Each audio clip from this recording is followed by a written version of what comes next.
그가 없었다면 지금의 대한민국은 없었다.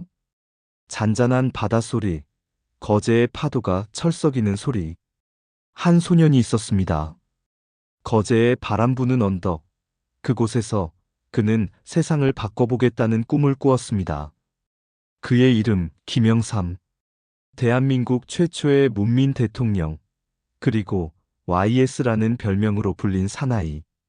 오늘 우리는 그의 삶을 다시 걸어가 봅니다.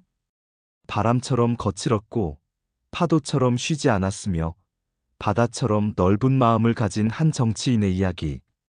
그가 걸어간 길은 민주주의를 향한 외로운 행군이었습니다. 그 길 위에서 그는 쓰러지고 다시 일어서고 때론 무릎 꿇었지만 결코 포기하지 않았습니다. 지금부터 여러분과 함께 그 여정을 떠나보겠습니다. 제1장 바다마을의 소년. 바람과 파도 소리, 시골 아이들의 웃음소리. 1937년 경남 거제, 파도가 부서지고 소금 내음이 가득하던 작은 마을. 소년 김영삼은 부모님의 농사일을 도우며 자랐습니다. 그는 늘 바다를 보며 말했죠. 저 바다 건너엔 더 넓은 세상이 있다고. 그의 눈빛엔 호기심과 도전이 가득했습니다. 가난했지만 꿈만은 컸던 소년. 그는 매일 아침 일찍 일어나 물을 깃고 소를 몰고 논밭을 뛰어다녔습니다. 하지만 그의 마음은 늘 저 멀리 수평선 너머에 있었습니다. 학교에 다니던 어느 날이었습니다. 친구 하나가 억울하게 선생님께 혼이 났습니다. 그 친구는 아무 잘못도 하지 않았는데 누명을 쓴 것이었죠. 그때 영삼이가 벌떡 일어났습니다. 선생님, 잘못한 건 그 친구가 아닙니다. 제가 본 건데요. 어린 나이였지만 그의 목소리엔 떨림이 없었습니다. 정의롭지 못한 일을 보면 참지 못하는 성격. 그것은 이미 소년 시절부터 시작된 것이었습니다. 그날 이후 친구들은 그를 의리 있는 영삼이라 불렀습니다. 누가 괴롭힘을 당하면 영삼이가 나섰고, 누가 억울한 일을 당하면 영삼이가 목소리를 높였습니다.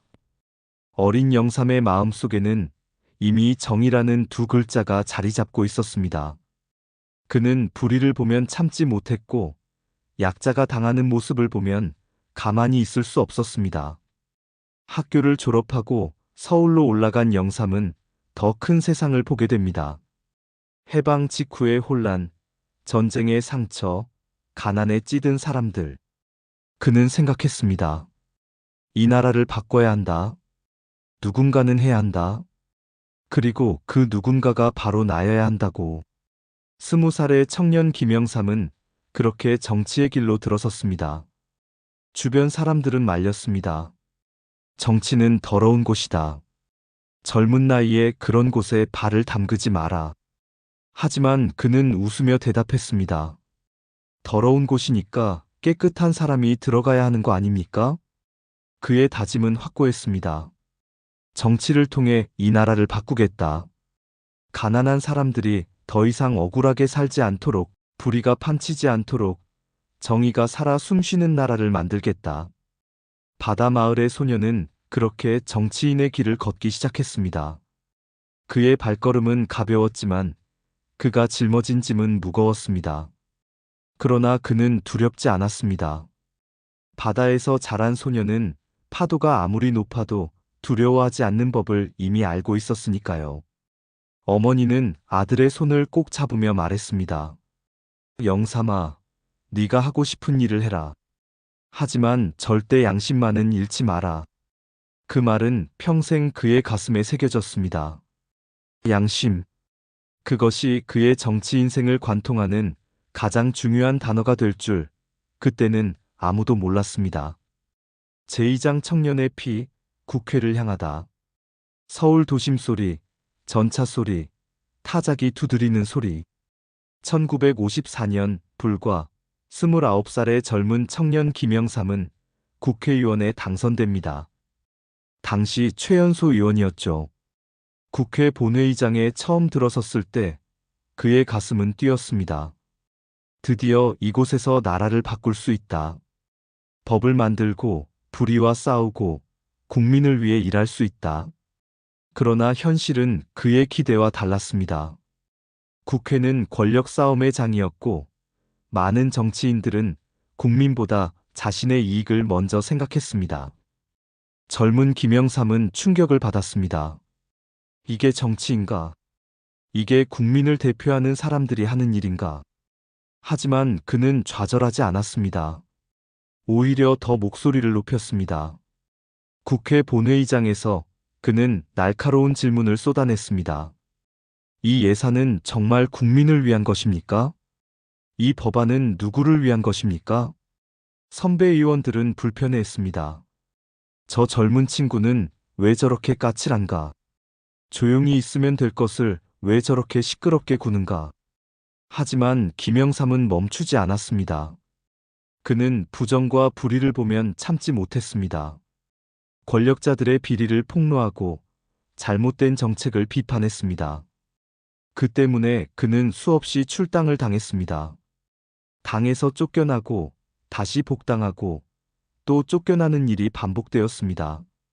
1960년대 한국은 군사정권의 그늘 아래 있었습니다. 박정희 대통령의 시대, 개발과 성장의 시대이기도 했지만 동시에 민주주의가 억눌린 시대였습니다. 김영삼은 야당 정치인으로서 군사정권과 맞섰습니다. 그는 국회에서, 거리에서, 어디서든 민주주의를 외쳤습니다. 독재는 안 됩니다.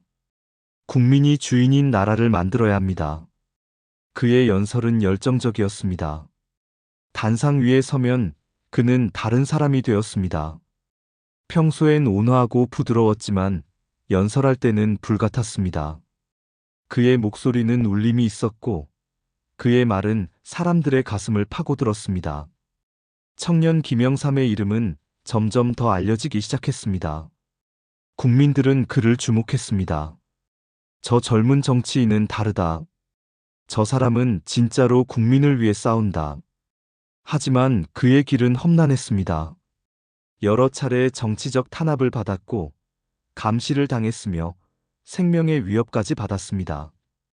어느 날 밤 그는 집으로 돌아가는 길에 미행을 당했습니다.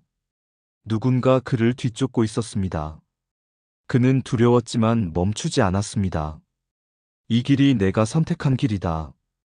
두려워서 멈출 수는 없다. 1970년대 들어 상황은 더욱 악화되었습니다. 유신헌법이 선포되고 민주주의는 더욱 억눌렸습니다. 김영삼을 비롯한 야당 정치인들은 강력하게 반발했습니다. 그들은 거리로 나섰고 민주화를 외쳤습니다. 김영삼은 그 선두에 서 있었습니다. 그는 체포되었고 구속되었으며 가택연금을 당했습니다. 하지만 그는 포기하지 않았습니다. 정치는 권력이 아니라 양심이다. 그가 자주 했던 말입니다. 그 한마디는 훗날 그의 인생 전체를 설명하는 문장이 됩니다. 권력을 위해 양심을 버리는 정치인이 많았지만 김영삼은 달랐습니다. 그는 양심을 지키기 위해 권력과 맞섰습니다. 그것이 그가 걸어간 길이었고 그것이 그를 국민의 정치인으로 만든 이유였습니다. 청년의 피는 뜨거웠고 그의 신념은 흔들리지 않았습니다. 국회를 향해 걸어간 그 첫걸음은 결코 헛되지 않았습니다. 그는 지금 민주주의를 위한 긴 여정의 시작점에 서 있었습니다. 제3장 단식의 결단.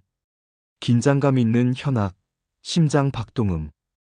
1983년 군사정권의 권위는 하늘을 찔렀고 민주주의는 억눌려 있었습니다. 전두환 정권 시대, 광주의 상처는 아물지 않았고 국민의 목소리는 막혀 있었습니다. 야당 지도자였던 김영삼은 깊은 고민에 빠졌습니다. 어떻게 해야 이 상황을 바꿀 수 있을까? 어떻게 해야 국민에게 희망을 줄 수 있을까? 그해 5월, 그는 결단을 내립니다. 나는 단식을 하겠다. 주변 사람들은 깜짝 놀랐습니다. 단식이요? 그건 너무 위험합니다. 당신의 건강이 어떻게 됩니까? 하지만 김영삼의 결심은 확고했습니다. 말로는 이 정권을 움직일 수 없다. 내 몸으로, 내 생명으로 호소해야 한다. 5월 18일, 그는 아무 말 없이 음식을 끊었습니다. 물만 마시며 버티기 시작했습니다. 하루가 지나고 이틀이 지났습니다. 처음엔 배가 고팠지만 사흘째부터는 배고픔보다 어지러움이 찾아왔습니다. 일주일이 지나자 몸이 흔들렸고 걷기조차 힘들어졌습니다. 하지만 그는 멈추지 않았습니다. 국민들은 그의 소식을 들었습니다. 김영삼 총재가 단식을 하고 있다. 이미 일주일째다. 사람들은 그의 집 앞으로 모여들었습니다. 제발 그만하십시오. 이제 충분합니다. 당신이 쓰러지면 우리는 어떻게 합니까? 하지만 김영삼은 고개를 저었습니다. 아직 아닙니다. 민주주의는 이렇게 쉽게 얻어지는 게 아닙니다. 10일이 지나고 15일이 지났습니다. 그의 체중은 눈에 띄게 줄었고 얼굴은 헬쑥해졌습니다. 의사들은 경고했습니다. 더 이상은 위험합니다. 생명이 위태롭습니다. 하지만 그는 버텼습니다. 20일째, 그의 몸은 거의 한계에 달했습니다. 눈을 뜨기조차 힘들었고 말을 하는 것도 어려웠습니다. 주변 사람들은 울었습니다. 23일째 되던 날, 마침내 그는 단식을 중단했습니다. 그의 체중은 15kg이나 빠져 있었고 숨조차 거칠었습니다. 병원으로 옮겨진 그는 의식이 몽롱한 상태였습니다. 의사들은 고개를 저었습니다. 조금만 더 늦었으면 정말 위험했을 겁니다. 하지만 그의 단식은 헛되지 않았습니다. 그 23일 동안 대한민국 전체가 그를 주목했습니다. 신문은 연일 그의 소식을 전했고 방송은 그의 상태를 보도했습니다. 국민들은 분노했습니다. 한 정치인이 목숨을 걸고 민주주의를 외치는데 우리는 무엇을 하고 있는가? 단식이 끝난 후 김영삼은 천천히 회복했습니다. 몸은 약해졌지만 그의 정신은 더욱 강해졌습니다. 그리고 국민들의 마음속에 그는 더 깊이 자리 잡았습니다. YS. 그 이름은 이제 단순한 정치인이 아니라 민주주의를 위해 싸우는 투사의 상징이 되었습니다. 어느 기자가 물었습니다. 단식하시면서 가장 힘들었던 순간이 언제였습니까? 김영삼은 잠시 생각하다 대답했습니다. 가족들의 얼굴을 볼 때였습니다. 그들의 눈에 맺힌 눈물을 볼 때 내가 이러는 게 맞나 싶었습니다. 하지만 나는 한 가정의 가장이기 전에 이 나라 국민의 대표였습니다. 개인의 안위보다 나라의 민주주의가 더 중요했습니다. 그의 단식은 대한민국 민주화 운동의 중요한 분기점이 되었습니다. 한 사람의 결단이 얼마나 큰 파장을 일으킬 수 있는지, 그리고 신념을 위해 자신을 희생하는 용기가 얼마나 많은 사람을 움직일 수 있는지를 보여준 사건이었습니다. 민주주의는 포기할 수 없다. 그 한마디가 억눌린 국민의 마음속에 불을 지폈습니다. 그날 이후 국민은 YS를 믿기 시작했습니다. 제사장 손잡은 두 남자, 회의장 소리, 잔잔한 피아노. 한때는 경쟁자 하지만 이제는 동지. 김영삼과 김대중, 두 거목은 군사정권 종식을 위해 손을 맞잡습니다. 이 장면은 한국 현대사에서 가장 극적인 순간 중 하나였습니다. 서로 다른 길을 걸어왔고 서로 다른 생각을 가진 두 사람. 하지만 그들에게는 하나의 공통된 목표가 있었습니다. 군정의 종식, 문민의 시대. 1987년 민주화의 열기가 전국을 뜨겁게 달구고 있었습니다. 6월 항쟁. 국민들은 거리로 쏟아져 나왔고 민주주의를 외쳤습니다. 직선제 개헌을 하라. 군사정권을 끝내라. 그 함성 속에서 김영삼과 김대중은 서로를 바라보았습니다. 이제는 우리가 손잡을 때다. 두 사람의 만남은 쉽지 않았습니다. 오랜 세월 정치적 라이벌이었고 때로는 서로를 비판하기도 했습니다. 지지자들도 양분되어 있었습니다. 김영삼을 지지하는 사람들은 김대중을 경계했고, 김대중을 지지하는 사람들은 김영삼을 의심했습니다. 하지만 두 거목은 개인의 감정보다 나라의 미래를 선택했습니다. 회담 테이블에 마주 앉은 두 사람. 처음엔 말이 없었습니다. 서로의 눈빛만 바라보며 깊은 생각에 잠겼습니다. 그리고 김영삼이 먼저 입을 열었습니다. 우리가 싸울 때가 아닙니다. 지금은 함께 나아가야 할 때입니다. 김대중도 고개를 끄덕였습니다. 동감입니다. 군사정권을 끝내기 위해서는 우리가 하나가 되어야 합니다. 그렇게 두 사람은 손을 맞잡았습니다. 그 악수는 단순한 정치적 제스처가 아니었습니다. 그것은 민주주의를 향한 약속이었고 국민에게 보내는 메시지였습니다. 우리는 하나다.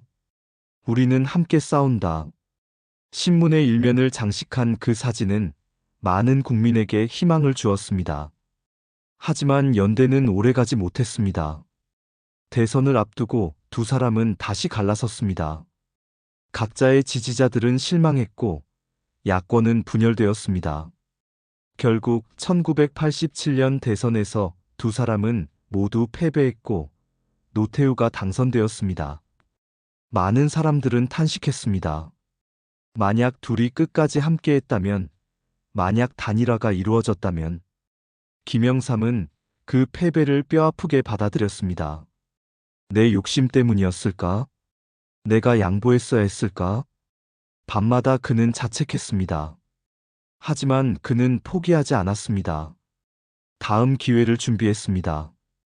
그리고 마침내 1990년 그는 중요한 결단을 내립니다. 민주자유당과의 통합. 이 결정은 많은 논란을 불러일으켰습니다. 평생 싸워온 상대와 손잡는다고? 배신이다. 변절이다. 비난이 쏟아졌습니다. 김영삼의 오랜 동지들조차 등을 돌렸습니다. 하지만 그는 확신했습니다. 이것이 민주주의로 가는 길이다. 집권하지 못하면 아무것도 바꿀 수 없다. 3당 합당.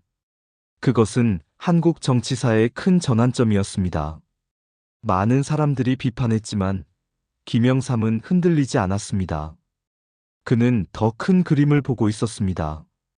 군사정권을 끝내고 문민정부를 세우는 것. 그것이 최우선 과제였습니다. 1992년 대선. 김영삼은 마침내 대통령 후보가 되었습니다. 그리고 그는 국민 앞에 약속했습니다. 저는 반드시 문민정부를 세우겠습니다. 군정의 시대를 끝내고 국민이 주인인 시대를 열겠습니다. 국민들은 그의 진심을 느꼈습니다. 비록 정치적 결단에 대해 의견이 갈렸지만 그의 신념만큼은 의심하지 않았습니다. 선거운동 기간 내내 김영삼은 전국을 누볐습니다. 그의 연설은 뜨거웠고 국민들의 반응도 뜨거웠습니다. 이제는 바뀌어야 합니다. 더 이상 군인이 아닌 민간인이 대통령이 되어야 합니다. 그의 목소리에는 30년 넘게 쌓아온 한이 담겨 있었습니다. 선거일이 다가왔습니다. 그리고 마침내 그 역사적인 날이 왔습니다. 김영삼 당선. 대한민국은 드디어 문민 대통령을 갖게 되었습니다. 당선 소식을 들은 그는 눈물을 흘렸습니다. 기쁨의 눈물이기도 했지만 동시에 무거운 책임감의 눈물이기도 했습니다. 이제 시작이다. 진짜 싸움은 지금부터다. 제5장 문민정부의 탄생. 축하 행진곡, 국민 환호 소리. 1993년 2월 25일, 대한민국은 역사적인 순간을 맞습니다. 군인이 아닌 민간인 대통령이 취임했습니다. 서울 여의도 국회의사당 앞 광장. 수많은 국민이 모여들었습니다. 깃발을 흔들고 환호하며 이 역사적인 순간을 함께 축하했습니다. 30년 넘게 이어진 군사정권의 시대가 막을 내리는 순간이었습니다. 김영삼은 단상에 올랐습니다. 대통령 취임 선서를 하는 그의 손은 떨렸습니다. 감격 때문이었을까요? 아니면 무거운 책임감 때문이었을까요? 아마 둘 다였을 것입니다. 선서를 마친 그는 국민을 향해 말했습니다. 이제는 문민의 시대입니다. 대한민국의 첫 번째 문민 대통령 김영삼의 취임사는 온 국민의 눈물을 자아냈습니다. 존경하는 국민 여러분, 저는 오늘 여러분의 뜻을 받들어 대한민국의 14대 대통령에 취임했습니다. 이것은 단순히 한 사람의 취임이 아닙니다. 이것은 대한민국 민주주의의 새로운 출발입니다. 군정의 시대는 끝났습니다. 이제 국민이 주인인 시대가 시작됩니다. 그의 목소리에는 힘이 있었고 그의 눈빛에는 결연함이 담겨 있었습니다. 취임 첫날부터 개혁은 시작되었습니다. 김영삼 대통령은 즉시 군내 사조직 하나회 해체를 명령했습니다. 30년 동안 한국 정치와 군을 지배해온 비밀 조직. 그것을 해체한다는 것은 엄청난 용기가 필요한 결정이었습니다. 주변에서는 조심하라는 충고가 쏟아졌습니다. 너무 성급합니다. 반발이 클 것입니다. 하지만 김영삼은 단호했습니다. 지금 하지 않으면 영원히 못합니다. 군 수뇌부를 교체하고 군의 정치 개입을 원천 봉쇄했습니다. 현역 장성들은 당혹했지만 따를 수밖에 없었습니다. 문민 대통령의 명령이었습니다. 국민들은 환호했습니다. 드디어 군이 제자리로 돌아간다. 드디어 정치가 정치인의 손으로 돌아온다. 그리고 그는 누구도 예상치 못한 금융실명제를 전격 발표했습니다. 8월 12일 오전 긴급 대국민 담화. 국민 여러분, 오늘부터 금융실명제를 실시합니다. 더 이상 이름 없는 돈은 없습니다. 모든 금융거래는 실명으로 이루어져야 합니다. 그 순간 대한민국 금융계는 충격에 빠졌습니다. 차명 계좌, 비자금, 검은 돈. 그동안 음지에 숨어있던 불법 자금들이 양지로 드러나게 되었습니다. 재벌들은 당황했고 정치인들은 두려워했습니다. 많은 사람들이 비밀 계좌를 갖고 있었기 때문입니다. 하지만 김영삼은 물러서지 않았습니다. 이것이 바로 개혁입니다. 아픈 부분을 도려내야 건강해집니다. 금융실명제 실시 첫날, 은행들은 혼란에 빠졌습니다. 수많은 사람들이 몰려들어 계좌를 정리하고 실명으로 전환했습니다. 어떤 사람들은 거액의 현금을 들고 나왔고 어떤 사람들은 계좌를 해지했습니다. 하지만 혼란은 곧 질서로 바뀌었습니다. 그리고 놀라운 일이 일어났습니다. 지하경제에 숨어있던 자금들이 양성화되기 시작한 것입니다. 언론은 연일 금융실명제를 다뤘습니다. 찬성하는 목소리도 있었고 반대하는 목소리도 있었습니다. 하지만 일반 국민들의 반응은 압도적으로 긍정적이었습니다. 잘했다. 이래야 공정한 사회가 된다. 부자들만 몰래 돈을 숨기는 시대는 끝나야 한다. 국민은 박수를 쳤습니다. 김영삼 대통령은 여기서 멈추지 않았습니다. 부패와의 전쟁을 선포했습니다. 고위 공직자 재산 공개 제도를 도입하고 부정부패 척결에 나섰습니다. 대통령 자신부터 모든 재산을 공개했습니다. 청와대의 분위기도 바뀌었습니다. 호화로운 의전은 사라졌고 검소한 정부가 시작되었습니다. 전직 대통령들에 대한 조사도 시작되었습니다. 전두환과 노태우 두 전직 대통령이 비자금 혐의로 조사를 받게 되었습니다. 이것은 상상할 수 없는 일이었습니다. 대통령이었던 사람을 조사한다? 하지만 김영삼은 확고했습니다. 법 앞에 성역은 없습니다. 대통령이었다고 해서 면죄부를 줄 수는 없습니다. 전두환과 노태우는 결국 구속되었고 재판을 받게 되었습니다. 광주 민주화 운동에 대한 책임, 비자금 조성, 그리고 내란 혐의, 역사적 단죄가 시작된 것입니다. 국민들은 숙연해졌습니다. 드디어 정의가 살아났다. 드디어 역사의 심판이 이루어졌다. 정치개혁도 이어졌습니다. 지방자치제가 전면 실시되어 국민이 직접 지방단체장을 뽑게 되었습니다. 30년 만에 부활한 지방자치. 풀뿌리 민주주의가 꽃피우기 시작했습니다. 김영삼 대통령은 말했습니다. 민주주의는 서울에만 있는 게 아닙니다. 모든 지역에서, 모든 마을에서 민주주의가 살아 숨쉬어야 합니다.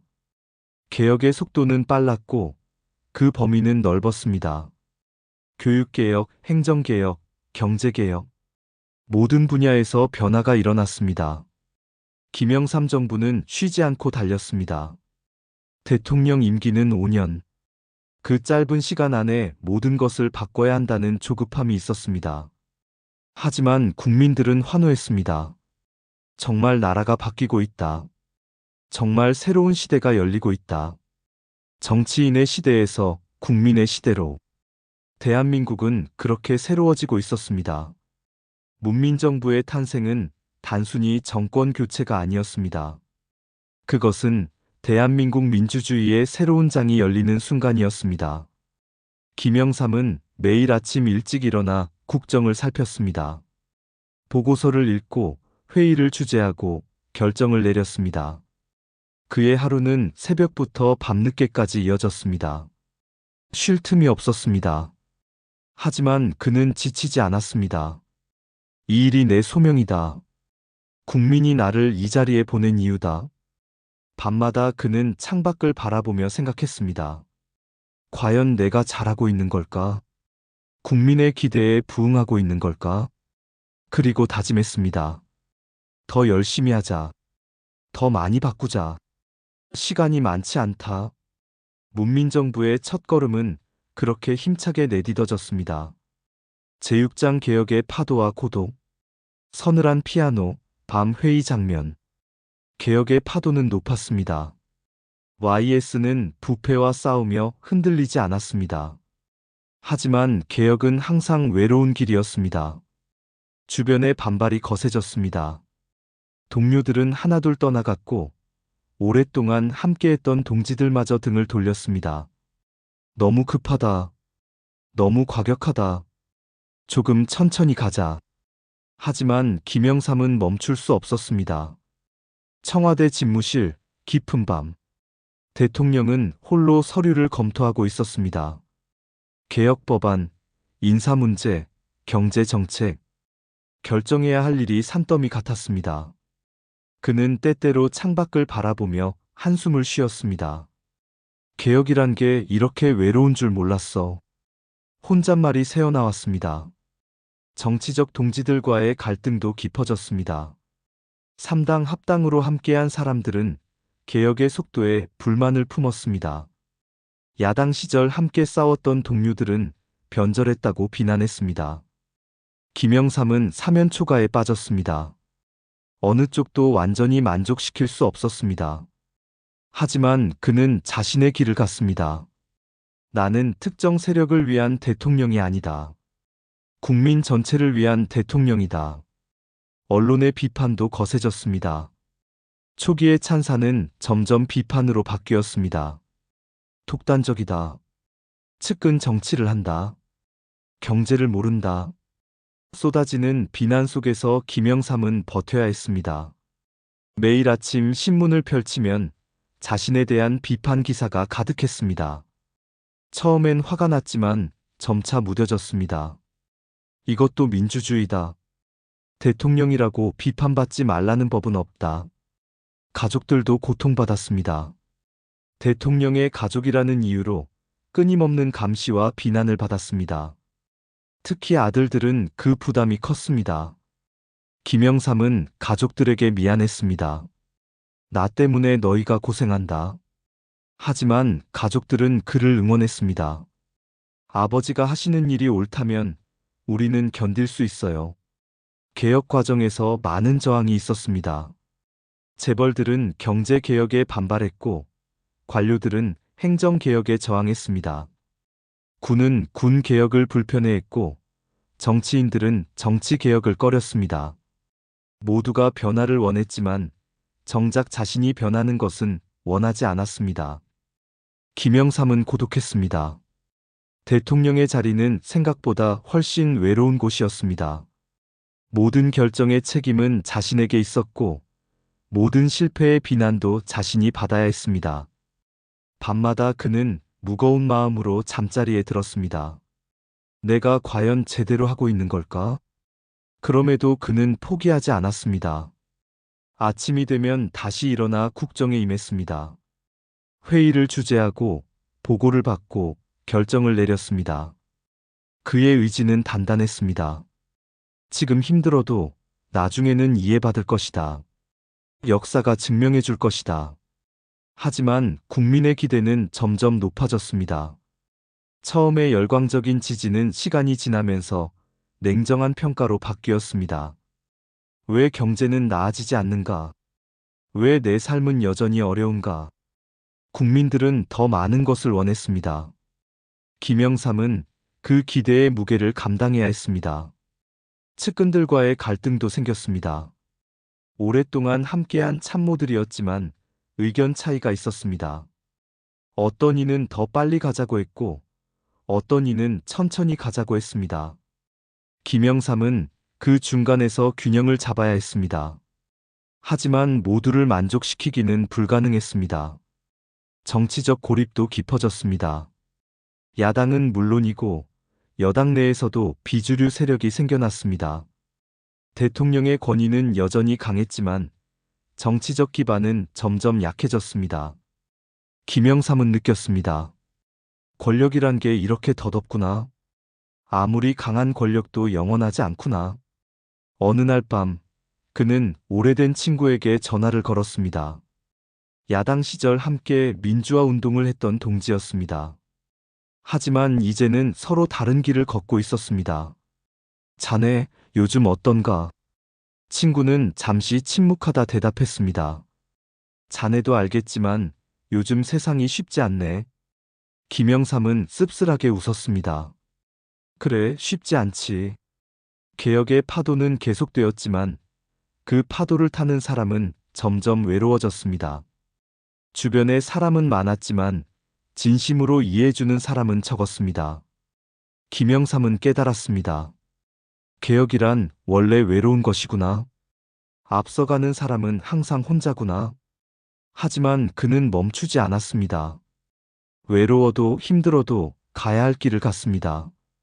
그것이 대통령의 의무였고 국민과의 약속이었습니다. 제7장 IMF, 무너진 신념. 슬픈 피아노와 뉴스 앵커의 목소리. 1997년 대한민국은 외환위기라는 쓰나미를 맞습니다. IMF 구제금융. 국가부도의 위기였습니다. 그해 가을부터 조짐은 있었습니다. 대기업들이 연쇄부도를 맞기 시작했습니다. 한보, 산미, 진로, 기아. 재벌 기업들이 무너졌습니다. 금융시장은 요동쳤고 외환 보유고는 바닥을 드러냈습니다. 11월 어느 날 경제수석이 급히 대통령을 찾았습니다. 각하, 큰일입니다. 외환 보유고가 바닥났습니다. 이대로 가면 나라가 부도납니다. 김영삼은 믿을 수 없었습니다. 부도? 대한민국이 부도를 낸다고? 어떻게 그럴 수가 있나? 하지만 현실이었습니다. 한국 경제는 벼랑 끝에 서 있었습니다. 긴급회의가 소집되었습니다. 경제부처 장관들, 청와대 참모들, 한국은행 총재 모두가 침통한 표정이었습니다. 방법은 하나뿐입니다. IMF에 구제금융을 신청해야 합니다. 그 말을 들은 순간 김영삼은 무너지는 기분이었습니다. 내가 대통령으로 있는 동안 나라가 부도를 맞다니. 12월 3일 대한민국 정부는 국제통화기금에 구제금융을 공식 요청했습니다. 550억 달러, 당시로서는 사상 최대 규모였습니다. 뉴스는 연일 이 소식을 전했고 국민들은 충격에 빠졌습니다. 정말 우리나라가 망하는 건가? 어떻게 이런 일이 일어날 수 있나? 거리의 분위기는 암울했습니다. 기업들은 대량 해고를 시작했고 실업자가 쏟아져 나왔습니다. 가게들은 문을 닫았고 사람들은 일자리를 잃었습니다. IMF라는 세 글자는 공포의 상징이 되었습니다. 가족이 뿔뿔이 흩어지고 가장들은 거리를 헤매었습니다. 청와대는 비난의 중심이 되었습니다. 대통령이 경제를 망쳤다. 무능한 정부가 나라를 부도냈다. 언론은 가혹했고 국민의 분노는 컸습니다. 김영삼은 그 모든 비난을 감내해야 했습니다. 평생 청렴과 개혁을 외쳤던 그였지만 경제의 몰락 앞에서 그는 무너졌습니다. 설상가상으로 아들의 비리 의혹이 터졌습니다. 차남 김현철의 비리 혐의, 뇌물수수, 부정청탁. 언론은 연일 이 사건을 대서특필했습니다. 대통령의 아들이 권력을 이용해 부정을 저질렀다는 것이었습니다. 김영삼은 깊은 절망에 빠졌습니다. 내가 평생 지켜온 원칙이 무너졌다. 국회에서는 청문회가 열렸고 아들은 증인으로 나왔습니다.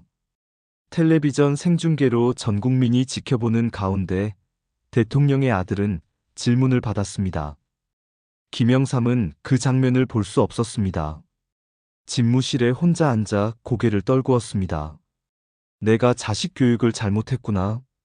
내가 대통령이 되지 말았어야 했나? 하지만 그는 도망치지 않았습니다. 12월 말 그는 대국민 사과 담화를 발표했습니다. 국민 여러분, 정말 죄송합니다. 모든 책임은 대통령인 나에게 있습니다. 경제 위기를 막지 못한 것, 그리고 자식 교육을 제대로 하지 못한 것, 모두 제 잘못입니다. 그의 목소리는 떨렸고 눈시울은 붉어졌습니다. 많은 국민이 그 담화를 지켜봤습니다. 어떤 이는 분노했고 어떤 이는 안타까워했습니다. 대통령도 한 사람의 아버지구나. 대통령도 고통받고 있구나. 사람들의 마음이 조금씩 움직였습니다.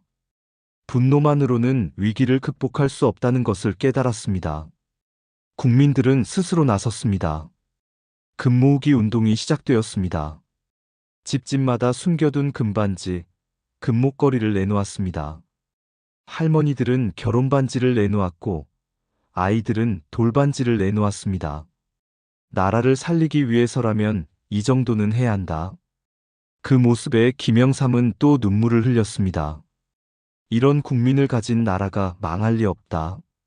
1998년 2월 김영삼의 임기가 끝났습니다. 퇴임식은 쓸쓸했습니다. 화려한 입장과 달리 퇴장은 조용했습니다. 청와대를 떠나는 그의 뒷모습은 외로웠습니다. 5년 전 국민의 환호 속에 들어왔던 청와대. 그러나 지금은 무거운 마음으로 떠나야 했습니다. 차에 오른 김영삼은 창밖을 바라봤습니다. 청와대가 점점 멀어졌습니다. 그곳에서의 5년. 개혁과 좌절, 희망과 절망이 교차했던 시간. 그는 한숨을 쉬었습니다. 내가 무엇을 남겼을까? 국민들은 나를 어떻게 기억할까? 하지만 그는 알고 있었습니다. 비록 경제 위기로 임기를 마쳤지만 그가 이룬 것도 분명 있었습니다. 문민정부를 세웠고 군부의 정치 개입을 막았으며 금융실명제를 실시했고 지방자치제를 부활시켰습니다. 그의 시대는 그렇게 막을 내렸지만 그의 의지는 사라지지 않았습니다. 역사는 언젠가 공정하게 평가할 것이다. 그는 그렇게 믿었습니다. 제8장 국민의 대통령으로 남다. 잔잔한 바다와 갈매기 소리. 정치를 떠난 뒤 YS는 고향 거제로 돌아갔습니다. 바다가 보이는 언덕. 그가 어린 시절 뛰놀던 그곳. 그는 매일 아침 바다를 바라보며 산책했습니다. 파도 소리를 들으며 지난 세월을 돌이켜봤습니다. 정치인으로 살았던 40여 년. 그 긴 여정이 주마등처럼 스쳐 지나갔습니다. 2015년 11월 20이틀, 김영삼은 세상을 떠났습니다. 향년 88세. 그의 부음을 들은 국민들은 애도했습니다. 청와대 앞 분향소에는 조문객의 발길이 이어졌습니다. 노인들은 눈물을 흘렸고 젊은이들은 고개를 숙였습니다. 한 시대가 저물었구나. 장례식은 국민장으로 치러졌습니다. 각계각층의 사람들이 모여들었습니다. 정치인, 기업인, 시민, 학생 모두가 그를 추모했습니다. 연결식에서 추도사가 낭독되었습니다. 그는 민주주의를 위해 평생을 바쳤습니다. 그는 국민을 사랑했고 나라를 사랑했습니다. 그의 묘비에는 이렇게 새겨져 있습니다. 민주주의를 위해 싸우고 문민시대를 연 대통령 김영삼. 간결하지만 그의 삶을 압축한 문장이었습니다. 많은 사람이 그의 묘소를 찾아 헌화했습니다. 감사합니다. 잘 쉬십시오. 그리고 부디 편안하십시오. 세월이 흘렀지만 사람들은 여전히 그를 기억합니다. YS. 그 이름에는 여러 가지 의미가 담겨 있습니다. 강단 있는 결단력, 깨끗한 정치, 그리고 국민의 대통령으로서의 따뜻한 미소. 완벽하지는 않았지만 진심이었던 정치인. 실수도 많았지만 신념만은 확고했던 지도자. 오늘날 우리가 누리는 민주주의에는 그의 피와 땀이 배어 있습니다. 그가 걸어간 길이 있었기에 지금 우리가 이 길을 걸을 수 있습니다. 그가 싸웠던 싸움이 있었기에 지금 우리가 자유를 누릴 수 있습니다. 바람은 여전히 거제의 언덕을 스치고 YS의 이름은 대한민국의 바람 속에 살아 있습니다. 희망적인 피아노, 바다 위 일출 장면. 그가 걸어간 길은 결코 순탄하지 않았지만 그는 포기하지 않았습니다. 민주주의를 향한 믿음, 국민을 위한 개혁. 김영삼 대통령. 그는 우리에게 바람 같은 대통령이었습니다.